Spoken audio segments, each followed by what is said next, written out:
படமா எனக்கு வந்து ஒரு விஷயத்தை வந்து தெளிவாக பேசி இந்த படத்தில் இந்த சீன் நல்லா இருக்கு, இந்த படத்தில் இந்த ஒரு மெசேஜ் சொல்கிறாங்கன்ற மாதிரி எதுவுமே சொல்ல முடியல ப்ரோ. ரொம்ப ஆவரேஜான படம், கொஞ்சம் பேசாமல் இருக்குது பெட்டர் ப்ரோ அந்த படத்துக்கு. ஏன்னா நான் அது ரொம்ப மோசமாக சொல்லிடுவேன். நல்லா இருந்தது, ஃபைட்ஸ் எல்லாம் எஸ்பெஷலி ஃபைட்ஸ் எல்லாம் நல்லா இருந்தது. Music G sir second half மாஸாக இருக்குது. ரொம்ப விஷால் சார் படம் எப்படி இருக்கணும் அந்த மாதிரி இருக்குது. செகண்ட் நல்லா பண்ணியிருக்கு, சூப்பராக பண்ணியிருக்கு. ஆக்ஷன் எல்லாம் நல்லா பண்ணியிருக்கு. சூப்பராக இருக்கு, செம்மையாக நடிச்சிருக்காங்க. கண்டிப்பாக இருக்குங்க, வழி விடுங்க போகணும். நல்லா இருக்குங்க, நல்லா இருக்கு படம், நல்லா இருக்கு, பார்க்கலாம் கண்டிப்பாக. நல்லா இருக்குங்க. ஒர்க் அவுட் ஆயிருக்கு, நல்லா இருக்குங்க. சூப்பராக இருக்கு. ஒர்க் அவுட் ஆயிருக்கு, நல்லா இருக்குங்க. லாஸ்ட் அவங்க அப்பா மகன் சீன் தாங்க. சூப்பராக இருக்கு. ஓவராலாக படத்தில் வந்து என்ன சொல்ல வராங்க, மெசேஜ்லாம் கரெக்டாக கம்மியாக செமையாக கண்ணுவேன். படத்தில் ஸ்டென் சீக்வன்ஸ் ஒர்க் அவுட் ஆகும். ஏன்னா விஷால் படத்தில் எப்போவுமே ஸ்டென் சீக்வன்ஸ் வந்து ரொம்ப எக்ஸ்பெக்ட் பண்ணுவாங்க. ஒர்க் அவுட் ஆயிருக்கு. அஞ்சலி விஷால் காம்போ எப்படி இருக்கு? செமையாக இருக்குது, சூப்பராக இருக்குது. ஓகே, 2 கெட்டப் வந்து படத்தில் ப்ளே பண்ணியிருக்காரு. அது கதைக்கு தேவையானதாக இருக்கா? ரொம்ப முக்கியமானதாக இருக்குது. படத்தில் first half and second half compare பண்ணால் எது உங்களுக்கு ரொம்ப பிடிச்சிருக்கு? தலைவா ரெண்டுமே பிடிச்சிருக்கு, ரெண்டுமே சூப்பராக இருக்குது. ஃபேமிலி ஆடியன்ஸ் பார்க்கலாம், எல்லாருமே பார்க்கலாம். இட்டு நல்லா இருந்தது. விஷாலோட ஃபர்ஸ்ட் டைரக்ஷன் அது ஒர்க் அவுட் ஆயிருக்கா? நல்லா தான் இருந்தது. விஷால் படத்தில் இப்போ வந்து ஸ்டென் சீக்வன்ஸ் வந்து ரொம்ப எக்ஸ்பெக்ட் பண்ணுவாங்க. இந்த படத்தில் எப்படி இருக்கு? இதில் ரொம்ப நிறையவே இருந்தது. ஓகே, அஞ்சலி விஷால் காம்போ எப்படி இருக்கு? நல்லா தான் இருந்தது. ஆனால் இறந்தது தான் கொஞ்சம் இதுவாயிருச்சு. அவங்க இறந்தது தான் கொஞ்சம் இதுவாயிருச்சு. Okay, first half and second half compare பண்ணால் எது ரொம்ப பிடிச்சிருக்கு? செகண்ட் ஹாஃப் தான் நல்லா இருக்கு. அதில் அன்புன்றவர் சூப்பராக நடிச்சிருந்தார். அவ்வளோலாம் தெரியலங்கண்ணா. நல்லா இருக்கு, லேக்லாம் எதுவுமே இல்லை, எல்லாமே போர் இல்லாமல் கரெக்டாக போச்சு. 3 மணி நேரங்கிறது லென்த்தாக தெரியுதா? இல்லை, போனதே தெரியல, இவ்வளோ சீக்கிரம் ஆனதே தெரியல. தேங்க்ஸ். படம் சூப்பராக இருந்துச்சுண்ணா. விஷால் கேரக்டர் எப்போதை விட இந்த வாட்டி பெஸ்ட்டாக இருந்துச்சு. டபுள் ஆக்ஷன் நல்லா இருந்துச்சு. அதுக்கேற்ற மாதிரி என்ன ஒன்றுனா லாஸ்ட்டாக அவங்க அப்பா கடைசியாக பார்க்க முடியாமல் செத்துறா போல், அதான் கொஞ்சம். மற்றபடி எல்லாமே சூப்பராக இருந்துச்சு. ஆனஸ்டாக டேரக்டராக ரொம்ப ஆவரேஜான படம் ப்ரோ. ஏன்னா அது நிறைய லாஜிக்லாம் இருக்குது, லாஜிக் மிஸ்டேக்லாம் நிறைய இருக்கும். ரொம்ப 3.5 மணி நேரம் உட்காந்து நேரங்க. அது கிளைமேக்ஸ் ரொம்ப ஒரு மாதிரி சொதப்பின மாதிரி இருந்தது. கேங்ஸ்டர் படமா? கைண்ட் ஆஃப் கேங்ஸ்டர் படம். இந்த ஹார்பர் அது மாதிரிலாம் கேங்ஸ் கைண்ட் ஆஃப் அது மாதிரி தான். அப்பா பையன் அது மாதிரி தான். லைக் ஓவராலாக சொல்லணும்னா லைக் 5க்கு 2.5 தரலாம். அந்த மாதிரி ஒரு படம். அவங்க டான்ஸ்லாம் ஆடுறாங்க.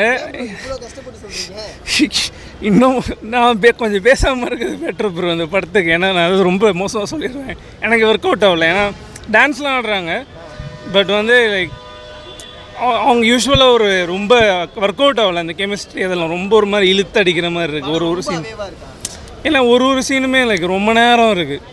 இப்போது ஒரு ரொமான்ஸ் சீன்னா ரொம்ப ஒரு மாதிரி இழுத்து அடிச்சுட்டு அது ஒரு மாதிரி சீரியல் மாரி ரொம்ப இழுக்கிறாங்க. ஒரு 5 மினிட்ஸ் இருக்குது ஒரே ஷார்ட் ஸ்க்ரீன். படம் ஆரம்பத்துலேருந்து ஸ்லோவாக ஒரு சாதாரண குடும்பத்தில் போகிற மாதிரி போயிட்டுருக்குது. நடுவில் வந்து இந்த மாதிரி லோன் அது இதுன்னு கேட்குறாங்க இல்லைங்களா, அந்த மாதிரி கேட்கும்போது சரி எல்லா குடும்பத்துலேயும் அந்த மாதிரி நடக்கிறது இருக்குது.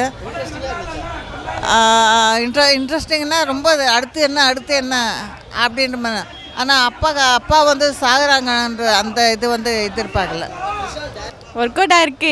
சாங்லாம் இளையராஜா சாங் நடுவில் வந்துச்சு, செம்மையாக இருந்தது. அவர் டேரக்டர்லேயே என்ன பிடிச்சிருந்தது, ஆக்டர்லேயே வந்து லிங்கா கேரக்டர் எனக்கு ரொம்ப பிடிச்சிருந்தது. மகுடம் படம் பார்க்க வந்தேன் சார். விஷாலோட 35,000 படம் இது. ட்ரிபிள் ஆக்ஷனில் பண்ணுறாரு, அருமையாக இருக்குது படம். முதல் 48 மினிட்ஸ் ஃபேமிலி ஸ்டோரி. அப்புறம் வந்து மீன் மார்க்கெட்டு கடைசி 25 மினிட்ஸ் ஃபைட்டிங்காக இருக்கு. ஒரு எத்தனை பேர் சாவரானே தெரியல, டமால் டிமீல் இருக்குது. அதை மக்கள் ஒத்துக்குனாங்கன்னா படம் இட்டு, இல்லைன்னா படம் காலி. அதை 30 நிமிஷம் வந்து தீபாவளி மாதிரி இருக்குது படம். டமால் டிமீல் இருக்குது. அதே வேறு சூப்பர் ஸ்டாரோ அஜித்தோ பண்ணால் மக்கள் ஒத்துக்குறாங்க. இது என்ன ஆகுன்னு தெரியல. அது பண்ணிட்டா படம் இட்டு. ஆனால் உயிரை பணையை வச்சு பண்ணுறார் சார். ரொம்ப நல்லா பண்ணுறார் மகுடம். இந்த படத்தை பொறுத்த வரைக்கும் லாஜிக்ன்றது துளி கூட கிடையாது. நீ மூளையை கட்டி வீட்டிலே வச்சுட்டு வந்து இந்த படத்தை வேணா பார்க்கலாம். நீ ஏன் விஷால் கிட்ட காசை வாங்கிட்டு வந்து இங்கே பேசுகிற அவங்களுக்கும் நம்ம சொந்த காசை கொடுத்து படம் பார்க்குற நமக்கு வித்தியாசம் இருக்குல்ல. தெளிவாக பேசுங்க. படத்தில் இதுதான் இருக்கும் தாண்டி மற்ற எதுவும் எக்ஸ்பெக்ட் பண்ணாதீங்க. படத்தில் 3 விஷால் கேரக்டர் இருக்குது, ஆனால் அது வந்து ஆக்சுவலாக 2 கேரக்டர் தான். இதெல்லாம் தெளிவாக டீட்டெயிலிங் கொடுங்க. அது வந்து சொல்ல முடியாது. ஒரு படம் எப்போதும் நல்லா தெரிஞ்சுங்க. இப்போ ட்ரெய்லர்லேயே படத்தை காமிச்சிட முடியாது. கரெக்ட். இல்லை நான் என்ன சொல்கிறேன்னா அதுதான் உங்களை வந்து தெளிவாக டீட்டெயில்டாக சொல்ல. ஆனால் நீங்கள் ஒரு விஷயத்த சொல்கிறீங்க அப்படின்னா பில்டப் பண்ணாதீங்க. நீங்கள் பில்டப்பை பண்ணுறீங்க. படம் எடுத்துகிட்டு ரொம்ப பில்டப்லாம் பண்ணுறீங்க. நான் சினிமாவுக்கு அகேன்ஸ்டாக நான் ஒரு மொக்க படமாக இருந்தாலும் அந்த படம் பார்ப்பேன். அதுதான் எனக்கு சினிமானா பிடிக்கும். ப்ரோ படமா எனக்கு வந்து ஒரு விஷயத்தை வந்து தெளிவாக பேசி இந்த படத்தில் இந்த சீன் நல்லா இருக்குது, இந்த படத்தில் இந்த ஒரு மெசேஜ் சொல்கிறாங்கன்ற மாதிரி எதுவுமே சொல்ல முடியல ப்ரோ. நான் அதுதான் ஒரு சிம்பிள் சீன் சொல்கிறேன். நான் இப்போ படத்தை வந்து ரிவீல் பண்ணல, எதுவும் பெருசாக பேசலை, ஆனால் ஒரு சீன் சொல்கிறேன் ஓகேவா. விஷால் வந்து ஒரு கார் வந்து பாஸ் ஆகுது. விஷால் வண்டியில் 2 வீலரில் ஒரு பையனை கூப்பிட்டு ஸ்கூலுக்கு போகிறாரு. இப்போ இவர் வண்டியில் போகும்போது ஸ்கிட் அடித்து லைட்டாக அந்த சேர் வந்து அந்த கார் BMW கார் ஓட்டுறவன் காரில் போயிடுது. அவன் வந்து ஒரு அசியமாக 2 கேள்வி கேட்பான். இவர் என்ன பண்ணுவார், பையனோட ஸ்கூல் பாட்டில் எடுத்து தண்ணியை ஊற்றி இவர் டையை வச்சு அந்த BMW காரை வந்து தொடப்பார் ஸ்கூல் வாசலில். இது எங்கேயா நடக்குமா ப்ரோ? சராசரியாக எங்கேயா இந்த மாதிரி நடக்குமா? இப்போது அந்த காரில் ஸ்க்ராட்ச் விழுந்துருச்சு, ஏதோ பிரச்சனை அப்படின்னா சரி ஓகே, அவர் வந்து ஏதோ அக்ரி பண்ணி இது பண்ணுறதெல்லாம் ஓகே. சேரு விழுந்ததுக்கு டையெல்லாம் போட்டால் தொடப்பாங்க. என்ன இப்போ என்ன சொல்ல வராங்க, நான் என்ன சொல்லணும்?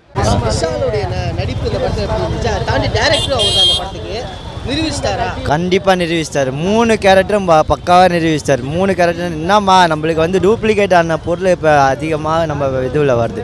அதனால் இந்த பொருளுக்கோசம் நம்ம எடுக்கிறாங்க. பக்காவாக இருந்தது. 3 கேரக்டர் 2 ஹீரோனையும் பக்காவாக இப்போ இது பண்ணிக்கிறாங்க. படம் அவ்வளோ கேரக்டர் சூப்பராக இருக்குது. படம் சூப்பராக இருக்குடா. ஃபேமிலி ஆடியன்ஸ் ரொம்ப பார்க்கலாம் விரும்பி. பசங்க அதை விட பார்க்கலாடா, செம்ம என்ஜாய் பண்ணி பார்க்கலாண்ணா. படமும் போனீங்கன்னா மகுடத்துக்கு போங்க, வேற எங்கேயா போய் டைம் வேஸ்ட் பண்ணாதீங்க. அவ்வளோதான் நான் சொல்லுவேன். அதே மாதிரி முத்துமணி மாலை சாங்கு ஒரு ஃபைட் சீக்வன்ஸ் பண்ணுறாரு விஷால் சார், வேற லெவலு அல்டிமேட்டு. எல்லாரும் போய் பாருங்க.